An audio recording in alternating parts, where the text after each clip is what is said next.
día más, con la gracia del Señor, proseguimos el comentario del Catecismo de nuestra Madre, la Iglesia. Sí, buenos días, ¿con quién hablamos? Buenos días, soy Adelante. Ángela. Encantada de saludarle, monseñor. Muy bien. Yo simplemente quería dar un testimonio de que efectivamente lo que estaba ahora usted diciendo, eso lo he vivido yo en mi casa, porque yo no he conocido un matrimonio más feliz que el de mis padres. Y realmente mi padre pues ya falleció, pero era una persona profundamente cristiana y el centro de su vida fue siempre el Señor. Y desde luego en el matrimonio de mis padres el centro era siempre el Señor. Y desde luego, ya digo, no he conocido un matrimonio más feliz. Mi padre nunca le vi ni alzar una voz, ni un mal gesto, ni para mi madre ni para nosotros. Somos nueve hermanos. Y es cierto, un respeto exquisito entre ellos, un amor, de una entrega total y una felicidad muy profunda, ¿no? A pesar de las dificultades, pues que la vida cotidiana siempre conlleva. Y esto pues yo lo tengo que decir porque es cierto, lo he vivido, no he conocido a mis padres de visita, sino que he vivido el día a día con ellos y es así. Y entonces pues tenía que decirlo. Muchas gracias. Bien, muchísimas gracias. La verdad es que pues es que es una gozada el observar que eso que predicamos pues no solo es una teoría, sino que es una realidad, es una vida, es una vida. Y quien ha tenido el don de Dios de haber vivido esa experiencia se da cuenta que poner a Dios en el centro, amar a Dios en primer lugar y por encima de todo, no únicamente no nos quita capacidad de amar al resto de los hijos, amar la vida, amar la sociedad, sino que nos capacita para todo ello. Poner a Dios en el centro de nuestra vida es ponernos en la capacidad de que en nuestro corazón quepa todo el mundo, haya sitio para todos. Ahora, cuando Dios no está en el centro de tu vida, entonces los amores son contrapuestos unos contra otros. Esa es la diferencia. En Dios todo se suma, sin Dios todo se resta uno frente a otro. Damos paso a un siguiente oyente. Buenos días. Hola, buenos días. Adelante, le escuchamos. Me llamo Fidel. Sobre el tema del diablo. En todas las religiones veo que ven como el diablo es un error de haber sido creado. Sin embargo, la creación del diablo es necesaria y justa porque es un elemento purificador del alma. Sin el diablo no hubiese sido posible la creación del alma. Y le maldecimos, es como un profesor cuando nos suspende en una asignatura o en el colegio, entonces le insultamos a él y al ministro que la ha nombrado. Y sin embargo la culpa la tenemos que buscar en nosotros mismos y no en el diablo. El diablo, esa es su misión. Y luego, como dice la Biblia, le ha creado de un aspecto hermoso, con vestimenta de diamantes y perlas y zafiros. O sea que no ha sido...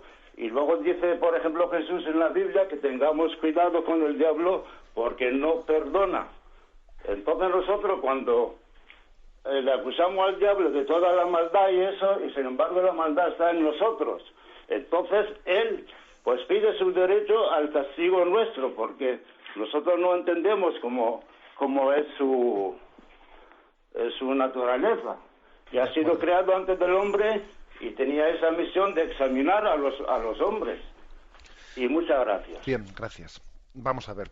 Permítame igual hacer una aclaración de conceptos que me parece que en esa exposición que ha hecho usted de cómo usted comprende el tema de la existencia del diablo y los ángeles caídos, me parece que haya habido cosas un poco confusas.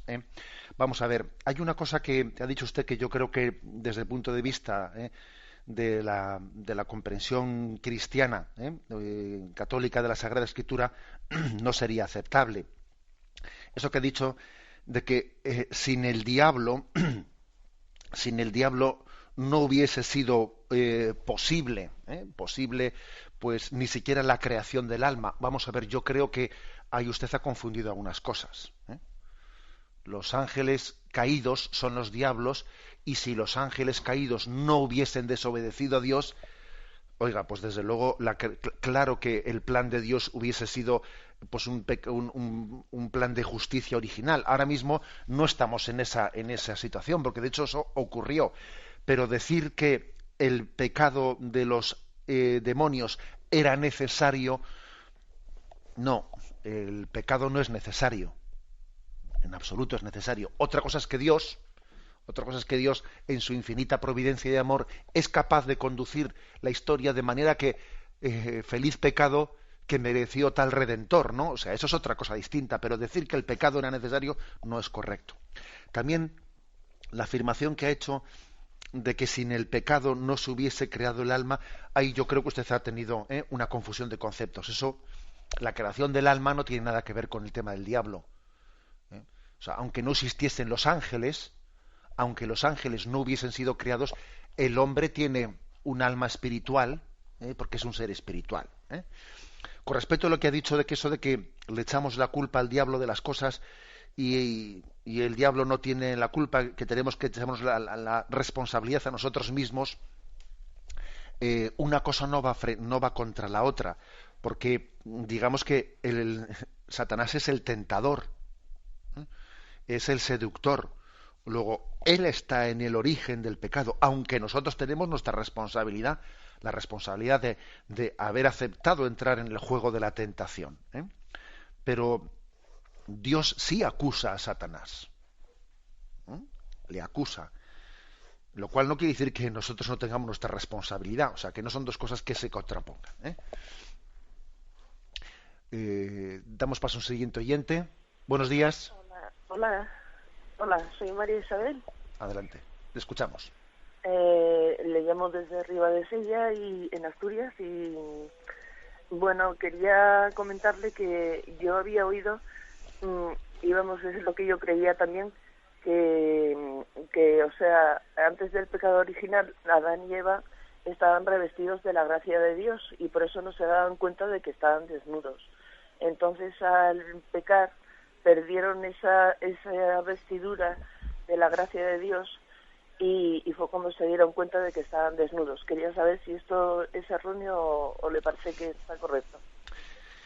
Bueno, vamos a ver, esa explicación que usted ha recibido es correcta, pero digamos que hay que entender lo siguiente. Estar revestido de la gracia de Dios no quiere decir que la desnudez hubiese que taparla.